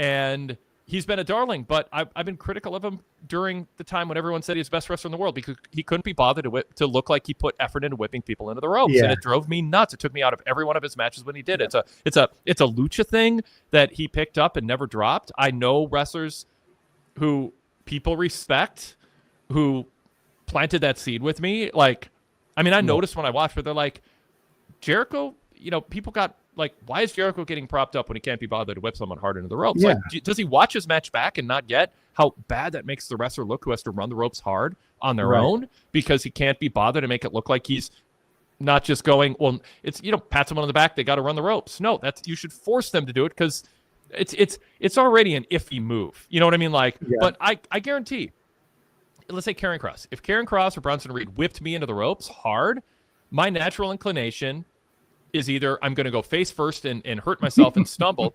The safest thing to do is to turn your back to the ropes and bounce off of them with momentum and then hope to not get hit and hope to hit your opponent. Like, there's enough believable about that, that as long as you put force into it, that makes it seem like the rebound off the ropes is natural, I can buy into it. So it's a little bit in the weeds here in terms of what I downgrade and what I don't. But I downgrade not whipping someone hard on the ropes, not breaking up a cover. But I'm more forgiving of a move showing light, and a botch to me makes things feel like, hey, this isn't ballet. Well, even in ballet, people slip up. They slip up on the parallel bars. It happens. Yeah. The whipping is one. Another one for me is when someone's delivering a lariat, and it's clear that they know it's not supposed to land, so they can't be bothered to throw it like it's going to land. Oh yes, they do the overhead. Yeah, and it's way like, over the top on it. Oh man, come on! Like, there's less of that now. Do you think? There used to be like, if someone is going to duck a clothesline, I'm going to make sure they miss by doing the clothesline in a way that it would have barely grazed the top of their head, much less hit their neck. Yeah. It does seem to be less and less, and even in just these 2 years since I've been back into WWE, it's improved vastly, right? That there is the sense of, you don't just sell the move when you've been hit, sell the move that you're delivering, right? And that to me makes a big difference. In the chat, Azan wanted to know who Chelsea Green was in Lucha Underground. Chris, Reclusa. Mm-hmm. God, I haven't thought of that forever. Okay. Dude, in the match that she did with what did he went, it's Penta, who he went by in Lucha Underground, is just this incredible match between the two. God, it's wild. All right, cool. All right, let's bring Junaid into the call, our next caller. Junaid, welcome. What's on your mind about SmackDown tonight? Hi, Wade and Chris. How are you doing tonight? Good. We're having trouble hearing you. Speak up a little or move closer to the mic. I said, how are you doing tonight? Good. Doing all right. We still can barely hear you, FY. The main event was great, and I thought it made it feel very important. I knew I don't like interferences and title matches, but it fit very well in the story with Nia, Tiffany, and Candice. But do you think Tiffany failing to help Nia and Candice making the definitive contribution is going to lead eventually to a Tiffany babyface turn in the long run? I'm a big fan of Tiffany, and I think they're executing the story very well. But do you think they take their time with this, or do you think she naturally learns the error of her ways and her self-worth over time? Or do you think Nia would dump Tiffany? And which option do you think would be better, if she dumps Tiffany, or do you think that Tiffany should be the one that is the smart one? Because with the Seth Rollins authority storyline years ago, I thought the main issue with that was the booker. Triple H and Stephanie stuck in their air-up room with Stephanie constantly emasculating all the top stars, and they didn't tell the story effectively with Seth to get him over, and he was just a cowardly heel who was bound down to the authority every week. So do you think Tiffany can only be effective as an effective babyface if she's the one who turns on her, or can she be dumped and get enough sympathy if WWE drops enough breadcrumbs over time that shows her growing backbone over time, but not doing it quick enough? Yeah, it's a good question. I mean, Tiffany, they want her to be a big star, Chris. She looks the part plays the part well. Great athlete. But there's legit concern, and we see it a lot. The Miz Mizdow example. It's like, would you turn already? Or Otis and Gable, would you turn on him already? Right. And so you want, in the end, Tiffany to seem like she was a step ahead of Nia, that some of her alliance was playing along for selfish purposes to lure her into a false sense of security. Hopefully they're thinking this through, because Junaid brings up an excellent point. In the Seth example is perfect. It was unforgivable how Seth was dumped from the Authority and then meant to be a babyface because the heels didn't want him there anymore. It was just like awful book. It was just, the way Vince booked Stephanie and Hunter, it was just like, well, McMahon's, we don't get dumped, we dump people. And it's like, yeah, to the great detriment of Seth's momentum as a babyface. And so Junaid citing really relevant history there. Chris, how would you think they're doing with Tiffany at this point? And could it go either way still at this point? So I think Tiffany needs to be the one to write her own story, right? I don't think she needs to be dumped and cash in response to it. I would like something intentional. I would like her to come out from under Nia's shadow. I would like her, or to engage in subterfuge, Wade, like you said, like there's a level of intelligence there to her character that they could reveal that they haven't exactly shown. I mean, she's not stupid, but we get the character she's going for. She's going for Alicia Silverstone and Clueless. But the classic detective 1970s Columbo. He would play disheveled and I'm not really with it, and then the arrogant murderer would lower their guard and he would seize the opportunity because they thought they underestimated him. That would be cool. Did I just compare Peter Falk to Tiffany Stratton? You totally did, and it worked, right? It worked. Yeah. Now all she needs to do is come out in a trench coat. But she did come out in all black tonight, which I think is the first time I've seen her, that I've noticed her not in the colors, which to me in this day and age represents something. Yeah. So Junaid, maybe something's coming up, right? Maybe this turn is on the horizon. Junaid, back to you. Next point is regarding the Nick Aldis Cody segment and Kevin Owens' involvement. I think when Aldis said that he gives wrestlers an inch and they take a mile, and the inmates are running the asylum, it makes a lot of sense, as Kevin says, a very widespread in WWE right now, with the Bloodline war, Bronson Reed tearing stuff up every week, and Adam Pearce is always running around the arena trying to manage this chaos the best he can, and he usually seems to look at Nick Aldis with some envy because of his calm appearance. And Adam always looks so tired of the move. And Nick has always been in control, but he isn't with this storyline, which I think makes Kevin Owens' radio and Cody situation even more effective and powerful, because it allows you to relate to these people rather than see them as wrestlers doing athletic moves in the ring. And I think even Cody saying Owens is self-righteous is very consistent with how he's coming across. Even though Owens, I think, is a lot in the right with a lot of the points he's made, but he just still doesn't own up to what he did around. He didn't apologize, even though he was wrong. So I think overall it was a great follow-up to the pile driver angle last week, and it allows me to get emotionally invested and in the storyline feel even more authentic. Did you believe when Kevin Owens said that he was turning away from the arena, or do you think he could have been lying? Like you're asking storyline wise, was Kevin Owens making up the idea he tried to get into the building, like as a heel saying I was brave enough to show up but they turned me away? Is that what you mean, Junaid? Yes, because Cody said calling himself righteous and everything. Owens, I think he also said he's trying to live up to the image that everyone making out to be and stuff. So I was thinking he made this up. They banned him. So this is no offense to your question. I don't think it matters a ton, and I don't think they'll revisit it, but it's interesting if you try to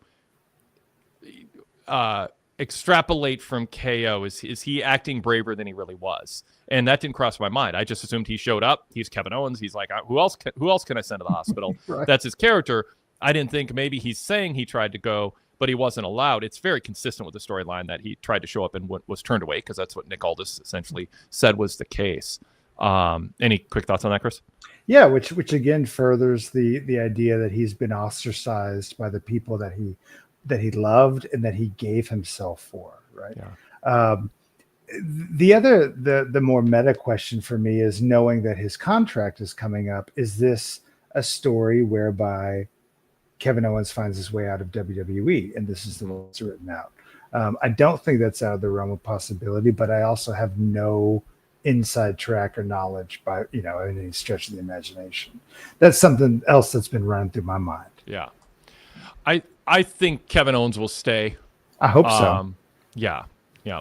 I'm loving what we're getting now. Yeah. It just makes too much sense. They're going to make him a good, I mean, is it because of the connection with the Young Bucks and Tony Khan liking to acquire talent and being willing to pay a lot, like, to get him? I mean, it's a nice schedule. I can't rule it out. WWE is not insecure at this stage with the revenue and success they're having. They're not too insecure to push somebody on their way out if they aren't guaranteed that to stay. They will get what they can out of them. They were very gracious with Adam Copeland, Edge in Toronto. And they're not in the business of, we're going to bury you if you want to go somewhere else. And I think there's just too much respect for Kevin Owens to bury him. So I think so. What they're doing is not inconsistent with the possibility of him leaving. My hunch, despite understandable reasons, he's a good fit, makes sense to go to AEW, that he'll end up re-signing. I think there's just many good reasons to stay. I'm gonna trust your gut. Well, we'll find out. Yeah. We'll find out. Janae brought up Nick Aldis and Adam Pearce in the juxtaposition between the two characters. I love that. The next step I want, because now we have a GM who isn't an active or it's not like Kurt Angle, Ric Flair, that kind of thing, or Mick Foley. It's not a celebrity GM. It's someone who has shifted to being a GM now. It's not like, I'm here because I have star power. That's not why Adam Pearce is GM, and certainly not why Nick Aldis is GM. Neither of them have innate star power. Nick Aldis has a lot more national TV exposure than Pearce, but still, they're there because they're good at playing a role. And they're playing the same role very differently and equally effectively. Yeah. My next wish is for an interviewer to be as strong as Nick Aldis is. When someone says, I want the microphone, get out of here, I want an interviewer to go, hold on to that microphone and go, you can beat me up if you want, but I'm going nowhere. My job is to ask you questions, and I'm going to do it. Like Stan, I don't like the meek, Josh Matthews, Alex Marvez, whoever. Tony Schiavone's kicked out of every interview who tries to do an AEW. Yeah. It's fine. You can do that. But please, let's have an announcer who goes, I'm doing my damn job. Speaking of doing my job, and it's to stand here and hold the microphone. And I'm not going to just cower when you tell me to run away. So just a little sidebar. Yeah, that's on my wish list. I'd love to see that too. Right, the idea that the backstage journalists are there to do something for the viewers. Right, they're not just there to act as microphone holders. And so having somebody push back, have somebody do some digging, right, just goes to further the kind of the reality of the ecosystem. Yep. Junaid, anything else you want to add?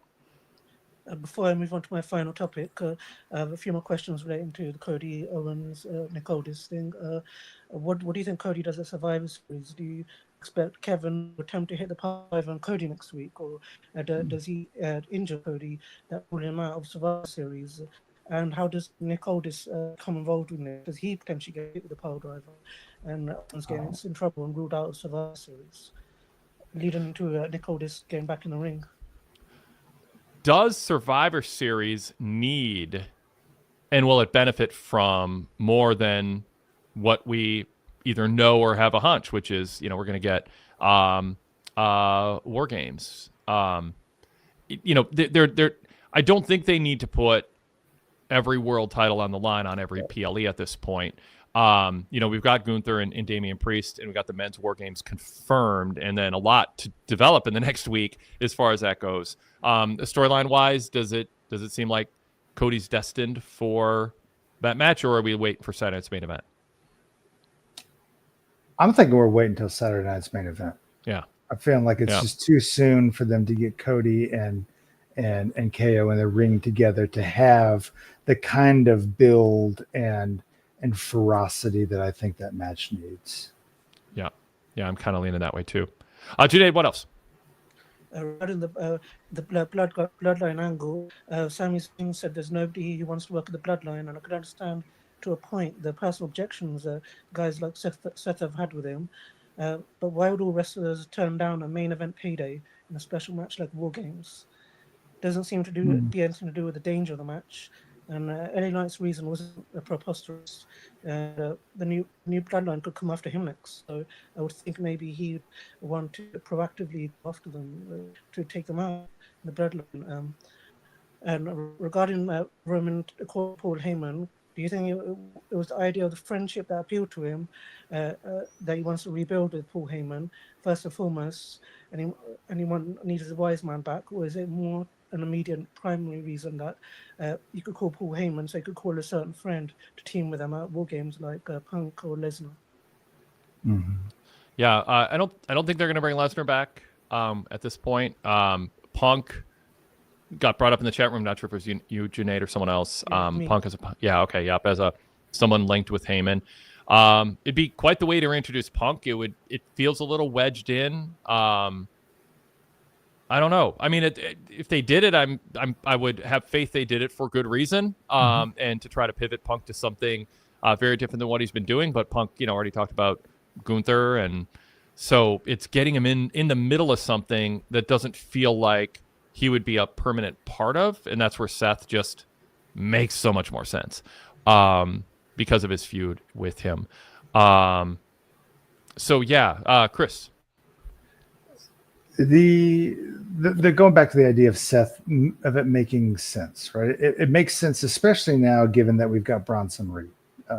That's the only person, Seth is the only one who would make any kind of sense to me to fit back into that place.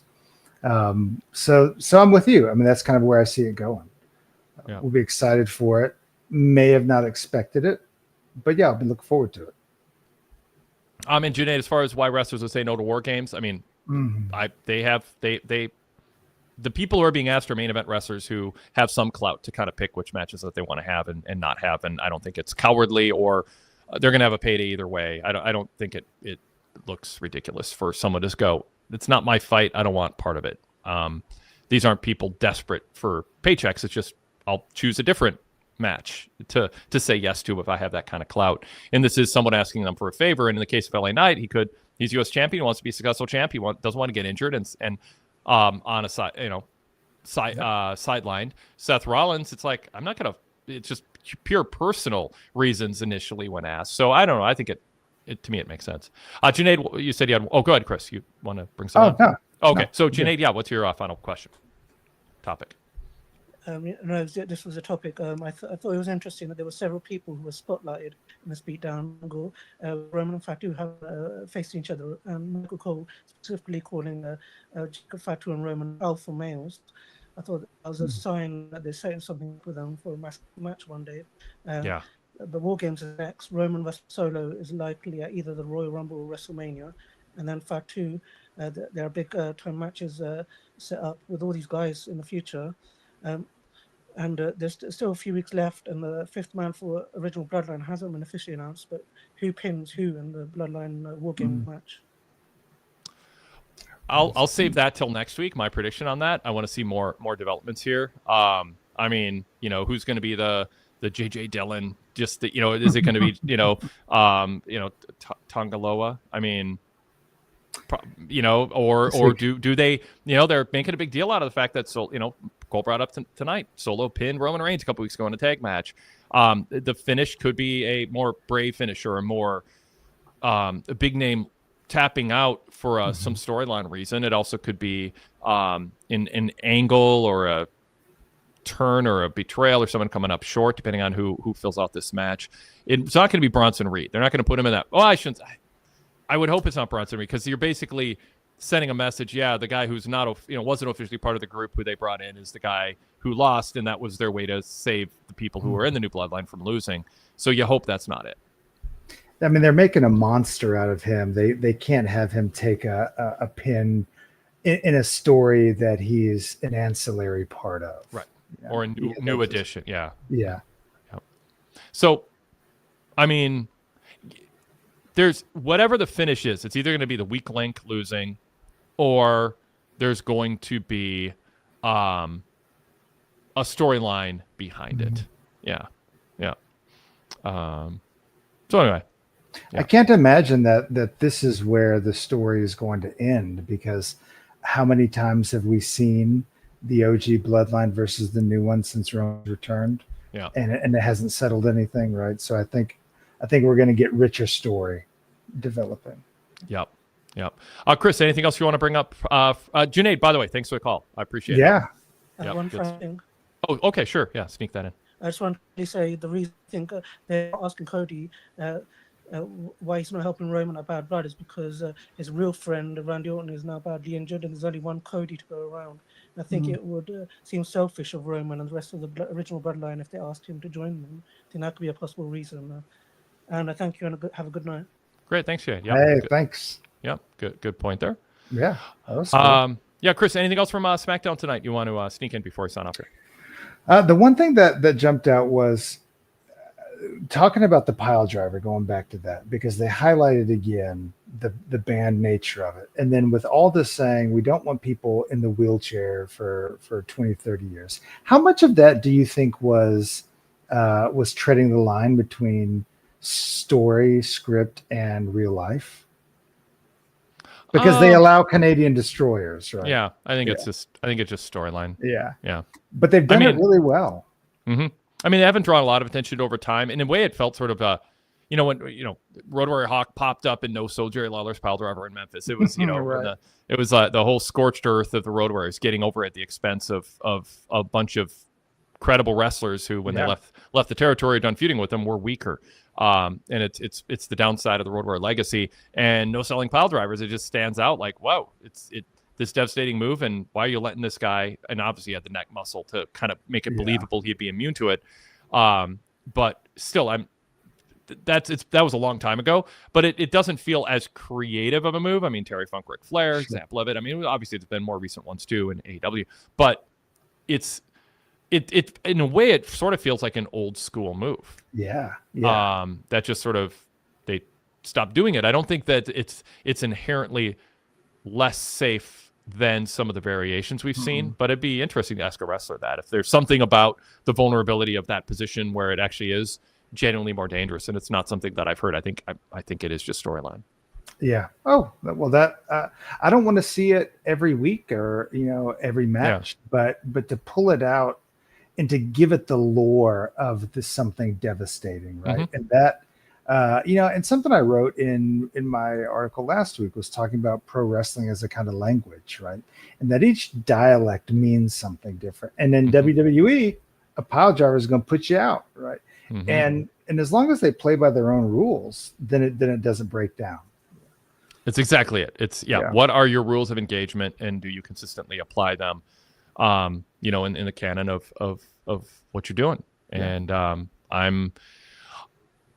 you can create whatever rules you want. There should be some semblance of logic to them. But whatever you choose, make it logical and like immersive, allowing for an immersive experience as a viewer, but then be consistent with applying it. And there's real literary license that comes along with that. Yeah.